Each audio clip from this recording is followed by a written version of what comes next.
सोहेल साहब, बहुत बहुत शुक्रिया। हुकूमत का तो ये कॉन्फिडेंस था कि आईएमएफ किस्त मिलने के बाद सूरत-ए-हाल बेहतर होती रहेगी, लेकिन ऐसा होता नजर नहीं आ रहा है। रुपए पे मुसलसल प्रेशर है, इंपोर्ट बिल कम करने के दावे किए थे, लेकिन उसमें भी हमें इजाफा नजर आ रहा है। कैसे देख रहे हैं हालात को आप? Thank you Shahzad. बिल्कुल थोड़ा सा परेशानी की बात ज़रूर है, क्योंकि नॉर्मली हमने देखा है कि आईएमएफ के बाद जब नॉर्मल हालात होते हैं तो बायलैटरल मल्टीलैटरल आपको फंडिंग भी मिल जाती है, और जो कमर्शियल हम कहते हैं लोन मार्केट होती है वो भी खुल जाती है। अनफॉर्चुनेटली ये दोनों चीज़ें तो नहीं हुई, मगर एक और भी चीज़ हुई है जो शायद इतनी हाईलाइट नहीं हुई, वो ये कि दुनिया भर में डॉलर मजबूत होता जा रहा है और सारी करेंसीज गिरती जा रही हैं। तो जो बास्केट ऑफ करेंसीज है डॉलर के अगेंस्ट, उसके अगेंस्ट डॉलर जो है, डॉलर इंडेक्स, वो इस साल 14% बढ़ चुका है। और हमारा रीजन अगर हम देख लें तो श्रीलंका तो 45% इस साल घट चुका है, चले वहाँ तो एक क्राइसिस है। पाकिस्तान 25%, और बांग्लादेश जिसको हम तारीफ करते थे कि बहुत स्ट्रांग इकोनॉमी है, वो कोई 18-20% गिर गया। 10% तो पिछले हफ्ते ही गिर चुका है जब से उन्होंने अपनी करेंसी को मार्केट बेस किया है। तो मेरे ख्याल में दो पहलू हैं, एक पाकिस्तान के अपने मसले मसाइल और पाकिस्तान की बोरोइंग जो है इंटरनेशनल मार्केट में कमज़ोर हो गई है।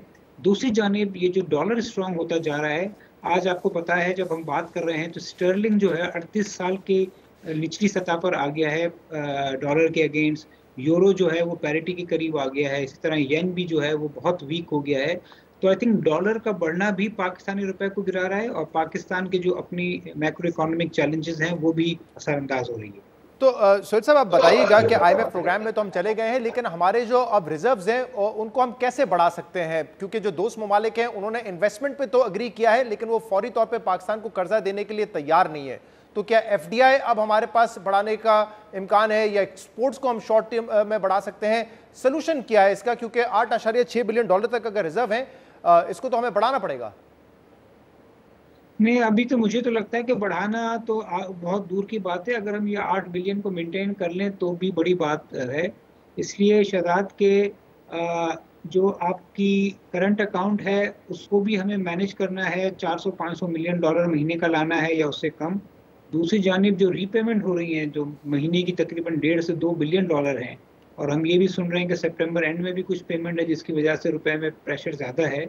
तो उसको फाइनेंस कैसे करें, ये बहुत बड़ा चैलेंज है। तो जिस तरह मैंने पहले कहा कि जो बायलैटरल मल्टीलैटरल आईएमएफ के बाद जल्दी आ जाती हैं, इस दफ़ा ताख़ीर हो गई है। फिर जो फ्रीज है वो पाकिस्तान को क्लीन लैंडिंग नहीं कर रही हैं। इसका मतलब है कि वो कह रही हैं कि कोई ना कोई सिक्योरिटी दी जाए, जिसके लिए हुकूमत जो काम कर रही है उसमें वक्त लगेगा।